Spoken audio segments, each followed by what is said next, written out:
मम, वाल्मीकि रामायण में कहा कि ये हमारा व्रत है सबको। और रामचरितमानस में भी तो भगवान कह रहे हैं कि सन्मुख होई जीव जब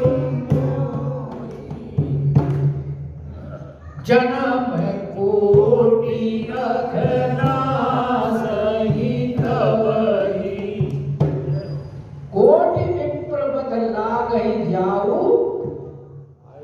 एक बार भगवान की शरण में कोई आ जाए फिर भगवान उसको नहीं छोड़ते। और प्रमाण विभीषण के प्रसंग में भगवान ने दिखा दिया। नहीं तो सुग्रीव तो ये कह रहा था, राखिय बांधी मोही अस भावा। बांध के रखो इसको। राजा है ना, तो राजा की तरह सोचेगा। लेकिन भगवान का भक्तों का तो संबंध विचित्र है। भगवान की तो प्रतिज्ञा है कि जो शरण में आ गया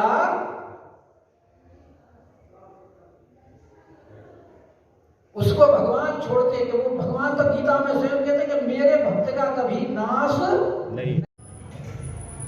तो इसीलिए वशिष्ठ जी कह रहे हैं कि कैसे होंगे वो, कि धरऊ धीर,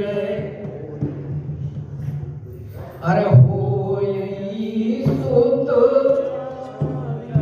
एक तो नहीं चार, अरे त्रिभुवन वीर भगत भय हारी।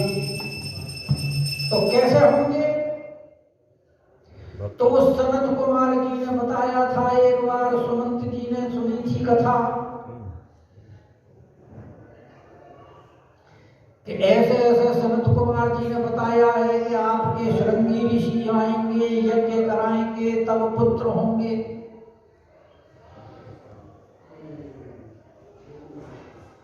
तो वशिष्ठ जी बोले दशरथ जी से कि महाराज आपको पुत्रेष्ठ ही यज्ञ कराना होगा, और पुत्रेष्ठ यज्ञ कराने में प्रवीण कौन है? श्रृंगी ऋषि।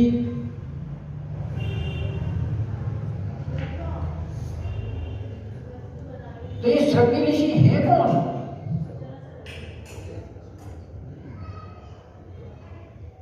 इनके बारे में वाल्मीकि में कथा बड़ी विस्तार से है, महाभारत में भी और भी कई जगह है।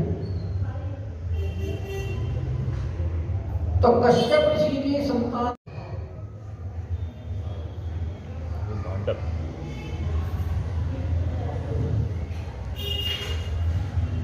और विभांडक ऋषि एक बार एक किसी गड्ढे में बैठे, जल का कुंड था, वहां बैठे तपस्या कर रहे थे भगवान की। वहां से एक अप्सरा गुजरी जिसका नाम था उर्वशी। और वैसे तो भाई बात जो है, जो उर में बस जाए वही उर्वशी है।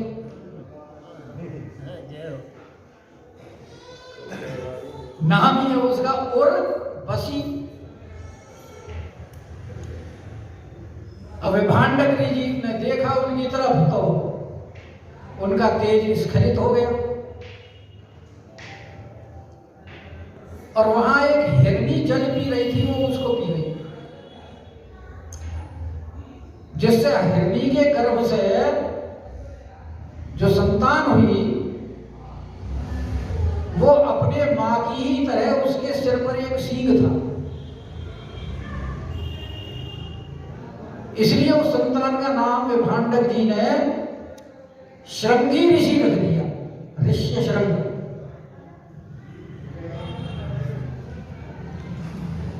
अच्छा, अब दोनों वन में रहते थे और वन में तपस्या करते थे पिता पुत्र। तो उन्होंने संसार में अपने स्त्री पुरुष को देखा ही नहीं था कि संसार में और भी किसी प्रकार के पुरुष होते हैं, स्त्री होते हैं।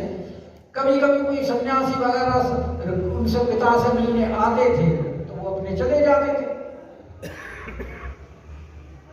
लेकिन बाकी संसार में ना कभी इस शहर में आए, ना कभी नगर देखा, ना और कुछ देखा। अपने जंगल में ही तपस्या करते, वहीं कंदमूल फल खाते और अपने भजन में लीन रहते।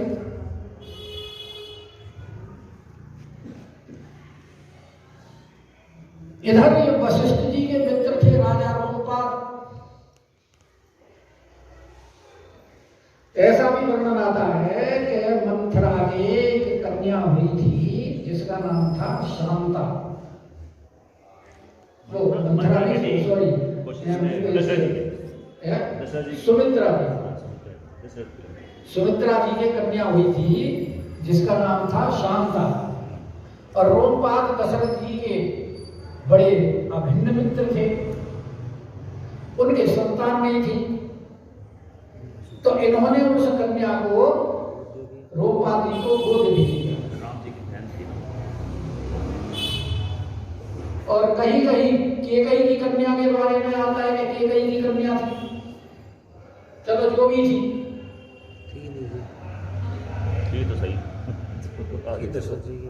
तो राजा रोमपाद के राज्य में अकाल पड़ा, वृष्टि नहीं हुई।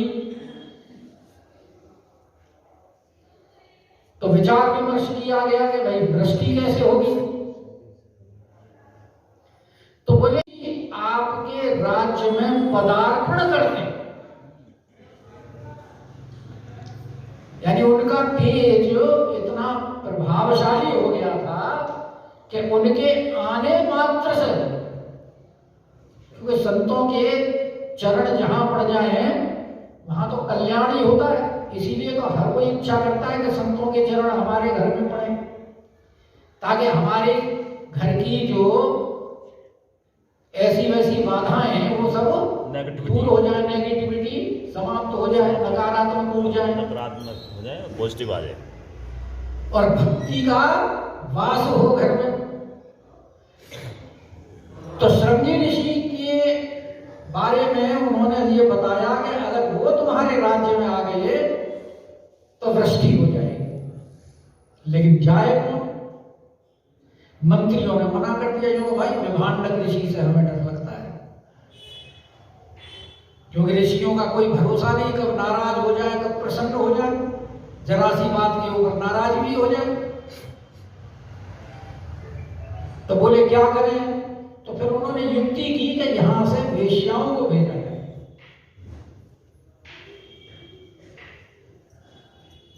और वेश्याओं को फिर बुलाया गया, उनको लालच वगैरह इनाम वगैरह का दिया गया, तो वो तैयार हो गए और पुरुषों को वश में करने की कला को अच्छी तरह जानती है, क्योंकि उनका काम ही है। तो जहां ये रहते थे विभांडक, वहां उसी के थोड़ा सा दूर जाकर के उन्होंने एक नाव के अंदर रहने सहने का स्थान बना लिया, और जहां उनका आश्रम था वहां उसके पास में वो विचरण करती थी कि कभी विभांडक ऋषि ना हो और श्रृंगी ऋषि उस तरफ आए तो उनसे अपना मेलजोल किया। और एक दिन ऐसे ही श्रृंगी ऋषि घूमते हुए उधर पहुंच गए तो उनकी मुलाकात हो गई। अब उन्होंने तो पहले कभी स्त्री देखी नहीं थी, और उन्होंने देखा ये तो बड़ी सुंदर हैं, बहुत कोमल हैं, रूप निधान हैं, और बड़ी विचित्र सी भी लगी, क्योंकि पुरुषों के लक्षण तो उनमें थे नहीं, उन्होंने स्त्रियों के लक्षण थे। लेकिन उन्होंने समझा ये भी कोई ऋषि होंगे, तो उन्होंने कहा कि आप हमारे आश्रम में चलिए। तो जैसे ऋषियों की परंपरा होती है ऋषियों का सम्मान करने की, आपको हम अर्थपाद्य आसन दे करके और उनको लिवा लाए और उनको फल फूल इत्यादि दिए। तो उन्होंने भी उनको श्रृंगी ऋषि को फल फूल दिए, और उनके फल फूल क्या बड़ी बड़ी सुंदर सुंदर मिठाई थी, गुलाब जामुन, रसगुल्ला, इमरती, तरबेजी, बोले ये हमारे यहाँ के फल हैं।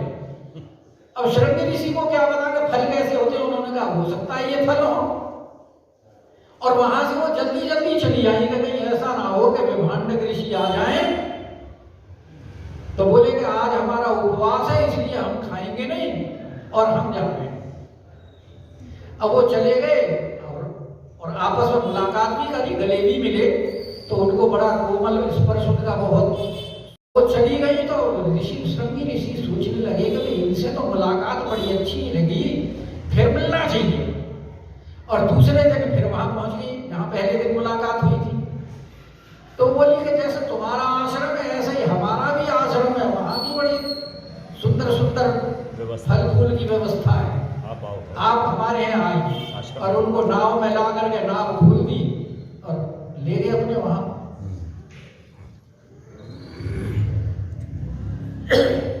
तो उनके आते ही और जब वृष्टि हुई तो राजा को पता लग गया, तो उन्होंने आकर के फिर उनकी वंदना की और बोले कि आप हमें आशीर्वाद दो कि आप और आपके पिताजी हमारे ऊपर प्रसन्न हैं। क्योंकि उन्हें विभांडक का डर लगा हुआ था कि ऐसा ना हो कि श्राप दे दें, मेरे पुत्र को जबरदस्ती ले गए। क्या वो कथा आगे विस्तार से है, उसमें आगे नहीं जा रहे। शांता से फिर विवाह करा दिया और वो वहीं रहने लगे। बाद में विभांडक ऋषि आए, फिर उनका भी स्वागत सत्कार करके उनको भी शांत किया। तो ये श्रृंगी ऋषि जो थे, इनको वशिष्ठ जी बोले कि भाई उनको बुलाओ कि श्रृंगी ऋषि वशिष्ठ बुलावा। तो स्वयं महाराज वशिष्ठ जी गए हैं बुलाने के लिए। वो राजा गए वशिष्ठ जी, राजा स्वयं दशरथ जी गए बुलाने और बुला करके लाए हैं। क्योंकि रोमपाद उनके मित्र थे ना, तो मित्र ने उनका स्वागत किया है, वहां उनको अपना उद्देश्य बताया, तो उन्होंने फिर उनको उनके साथ भेज दिया। और पुत्र काम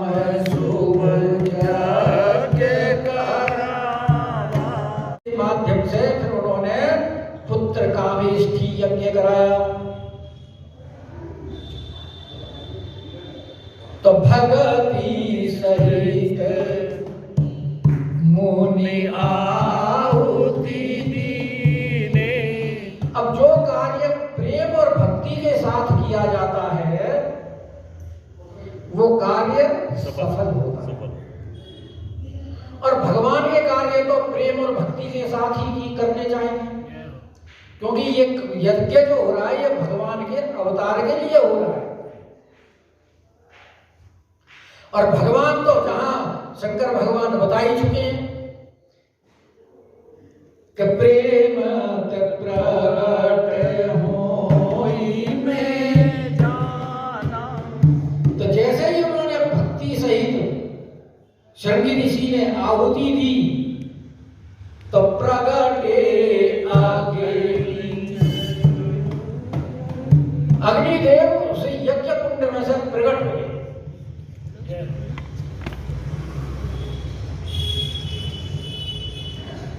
ऐसे ही द्वापर में भी तो यज्ञ किया था, किसने? द्रुपद राजा ने। किस लिए यज्ञ किया था? द्रुपद राजा का उद्देश्य दूसरा था। उनका कोई सात्विक उद्देश्य नहीं था, उनका वैर भावना का उद्देश्य था। क्योंकि द्रोणाचार्य जी ने उनका अपमान किया था,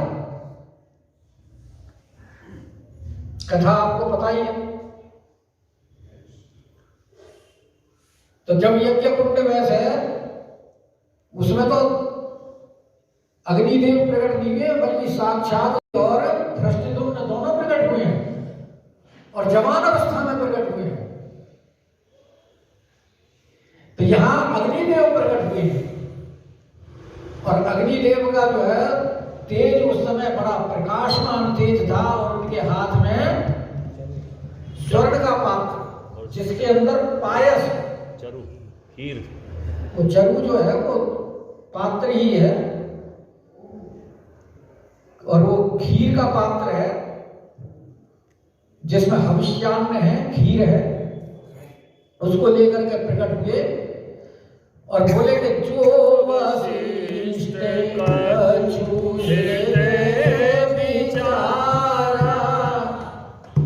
तो महाराज दशरथ महाराज, आपने हृदय में जो कुछ विचार किया है, क्योंकि अग्निदेव नहीं चाहते कि इनके पुत्रों की महिमा सारा संसार जाने, और वशिष्ठ जी महाराज दशरथ जी को उसके बारे में बताएं कि तुम्हारे यहाँ तो पार ब्रह्म अवतरित होने वाले हैं। तो उस अवतार की कथा अग्निदेव नहीं बताना चाहते, तो इसलिए संकेत में कह रहे हैं कि जो वशिष्ठ कि तुम्हारे पुत्र के लिए जो वशिष्ठ जी ने बताया है तुम्हें, और जो विचार किया है, जिसके लिए ये यज्ञ किया जा रहा है कि सकल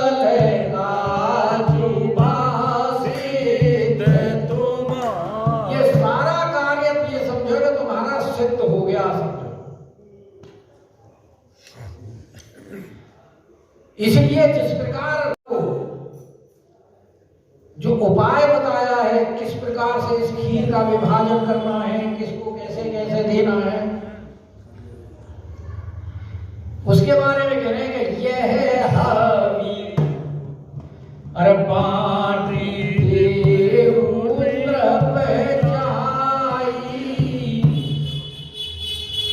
ये खीर है राजा, इसको जाकर के अपनी रानियों में बांट दो। और कैसे बांटने इसके बारे में नहीं बता रहे कि जथा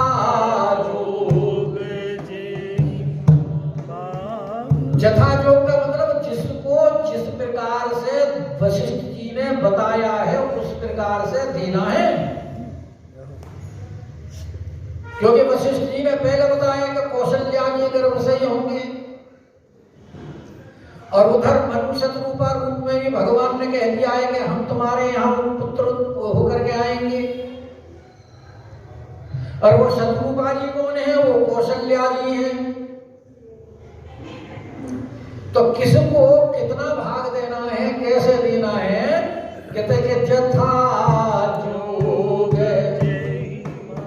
जेहि भाग बनाई, क्या उस प्रकार से इसका विभाजन करके और जिस रानी को जैसे देना है वो आप दे दीजिए। देव द्रप जाई, इसका मतलब रानियां वहां है नहीं।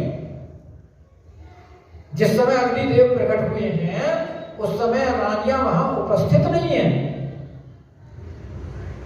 और इतना कह करके तब अदृश्य भये पावक,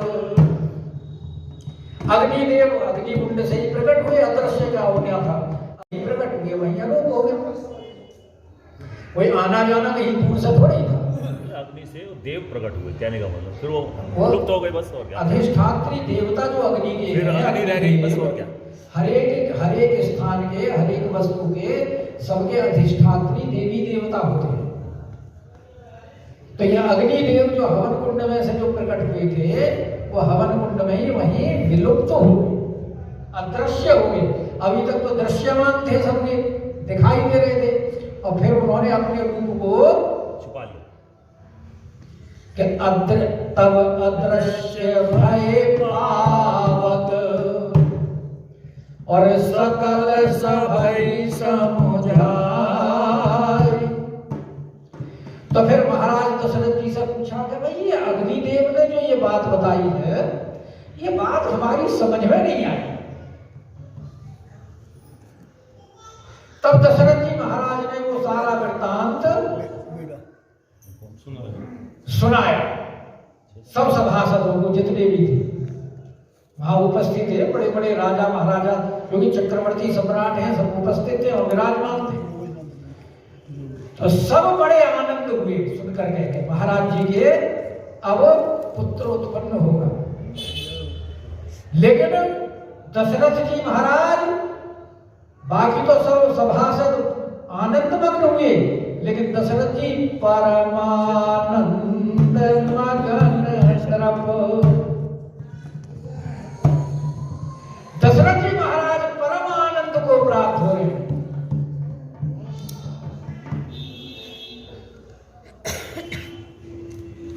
क्योंकि उनको तो पता है ना कि मेरे घर में तो पार ब्रह्म अब पुत्र रूप में अवतरित होने वाला है। इस शुभ समाचार को सुन के वशिष्ठ समा नहीं रहा है। तभी तो उन्होंने जब राम जी के जन्म के बारे में सुना है तो उन्होंने तभी ये कहा कि जाकर नाम सुनत सुबोले घर आवा प्रभु सोई। पुत्र का नाम का सुनते ही उनके हृदय में उन्होंने ये शब्द उच्चारण किए हैं। तो यहाँ उनके हृदय में इसीलिए परमानंद है कि मेरे घर तो भगवान आने वाले हैं कि परमानंद मगन नृप और हर्ष हृदय समाय। तो तबाही राय प्रिय नारी बोलाई और कौशल्या चली आई। तो राजा बड़ी प्रसन्नता में दौड़े दौड़े महलों और जाकर के रानियों को सबको बुलवाया। लेकिन रानियां तो उनके कहीं 350 का वर्णन है, कहीं 360 का वर्णन है, कहीं गीतावली में 700 है। लेकिन जैसे मैंने आपको बताया था मुख्य रानी जो थी कि महिषी और परिव्राता यही अधिकारिणी होती है। बाबा का और पालाकली जो है वो अधिकारिणी नहीं होती। रानियों का वर्णन बताया था ना, बिल्कुल बताया। तो उसमें और उनमें भी प्रमुख यही 3 थी। तो इसलिए इन्हीं को ही बुलाया कि कौशल्या तो जब आई तो उनको पता है कि कौशल्या जी के गर्भ से ही, और वशिष्ठ जी ने पहले ही समझा दिया है कि किसको कितना भाग देना है। तो जो खीर थी, खीर का पात्र था, उसके उन्होंने 2 हिस्से किए और 50% जो बचा वो 50% कौशल्या को दे दिया, 2 हिस्से का। कौशल्या और फिर जो 50% बचा उसके फिर 2 भाग कर दिए, 25%। तो उभय भाग आदे करीना और के कई के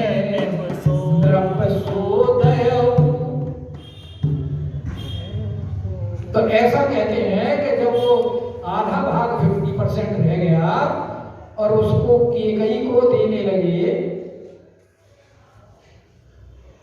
25% जो है वो केकई को देने लगे और सुमित्रा जी को जो 25% देने का है, तो उन्होंने कहा था भाई सुमित्रा जी को देने से कहीं केकई जी नाराज ना हो जाए, क्योंकि सुमित्रा जी भी उसी समय आ गई भाग लेने के लिए।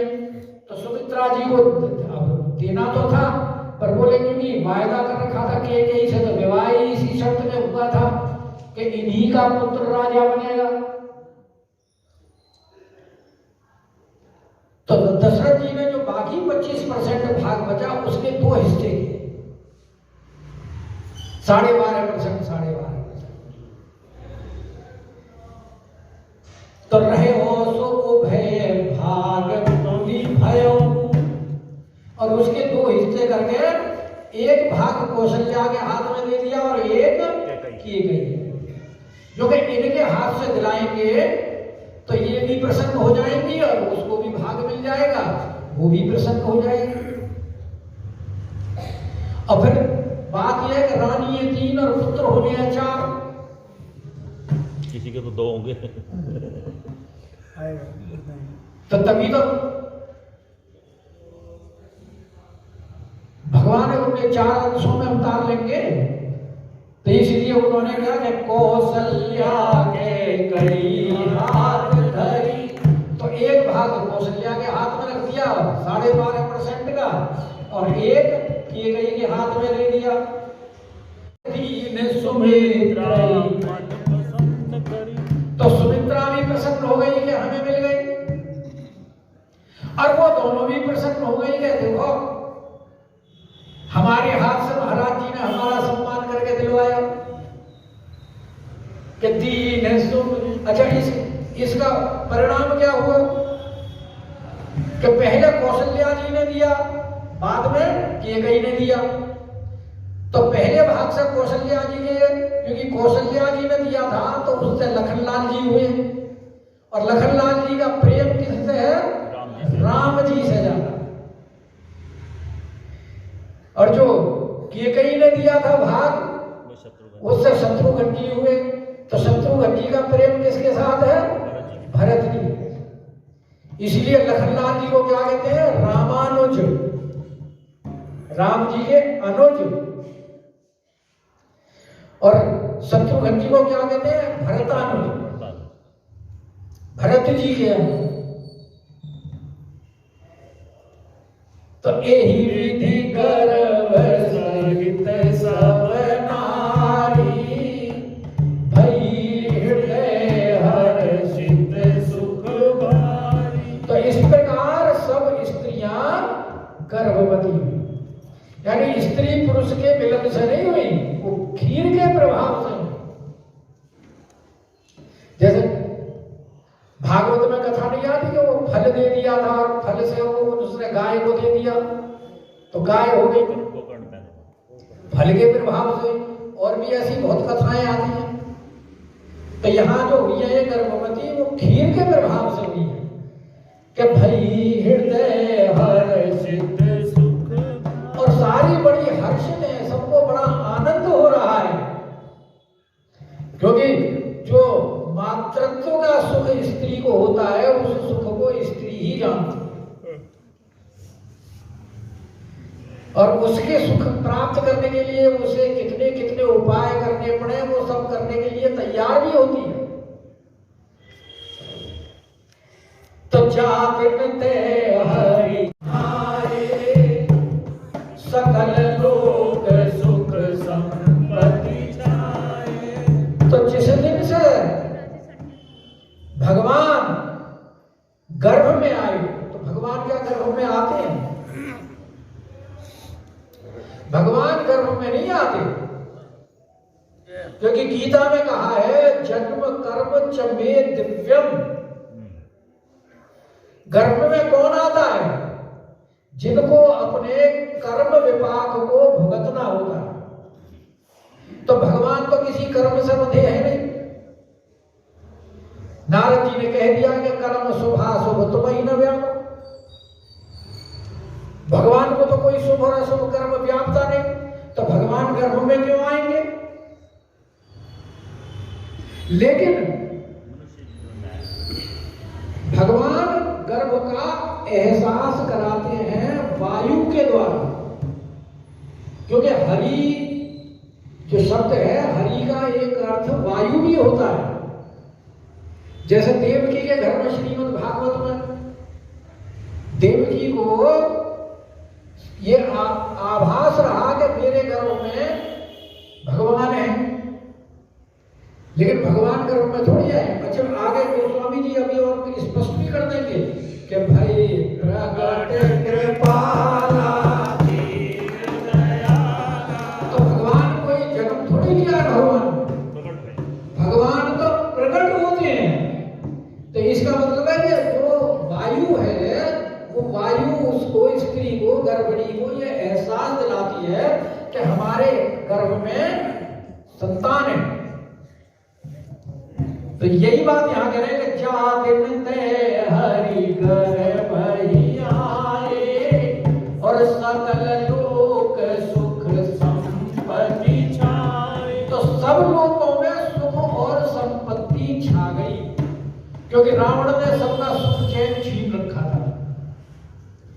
लेकिन भगवान के आगमन का अब जैसे ही समाचार है, उस समाचार का इतना प्रभाव है कि समस्त लोगों में अब अपने आप को सब सुखी अनुभव कर रहे हैं, और जो संपत्ति लुप्त हो गई थी वो सब प्रकट होने लगी।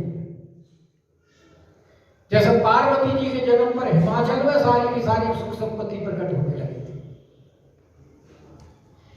और मंदिर में सब राजनी रानी। तो जो जिस भवन में रानियां रहती हैं उस भवन को क्या कहा गया है? मंदिर। क्योंकि गोस्वामी जी हरि, हर और हनुमान ये तीन इनके इष्ट हैं, इनके उपासक। तो जहां हरि होंगे वो उनके लिए मंदिर है, जहां हर होंगे वो इनके लिए मंदिर है, और जहां हनुमान जी होंगे वो इनके लिए मंदिर है। तभी तो सुंदरकांड में कह रहे हैं कि मंदिर मंदिर प्रति कर शोभा। क्योंकि जहां हनुमान जी पहुंच गए वो फिर भवन थोड़ी रहा, वो तो मंदिर हो गया। इसलिए यहां भी कह रहे हैं कि मंदिर में सब राजनी रानी और शोभाशील तेज की खानी। तो रानियां कौन है? तीन, और तीनों के तीनों गुण बता दिए यहां। शोभा से किसको संकेत किया है? कौशल्या जी को। क्योंकि वैसे तो चारों रूप शील गुण धामा, लेकिन उनमें भी सबसे ज्यादा सुखदायक रामा। और राम जी किसमें आ रहे हो? कौशल्या जी के यहां। तो शोभा की खान कौन है? कौशल्या। और भरतलाल जी का शील प्रसिद्ध है, इसलिए कई का शील। तो शील से संकेत है केकई के लिए। और तेज में तो हमारे लखनलाल जी हैं, ये उनका कोई मुकाबला ही नहीं। लखनलाल जी और भरत जी दोनों तेज हैं, तेज नहीं है। शत्रुघ्न जी, सॉरी शत्रुघ्न, लखनलाल जी और तेज शत्रुघ्न। क्योंकि शत्रु का पराभव जो होता है वो तेज के ही द्वारा होता है, और उनका नाम है शत्रुघ्न। जाके सुमरन तेज पुनासा, और नाम शत्रुघ्न वेद प्रकाश।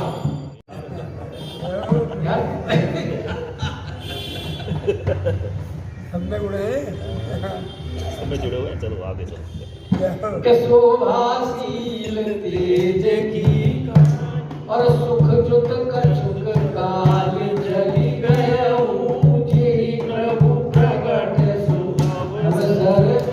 और इस प्रकार से कुछ समय सुखपूर्वक बीता, और फिर वो अवसर आ गया जब भगवान को प्रकट होना था।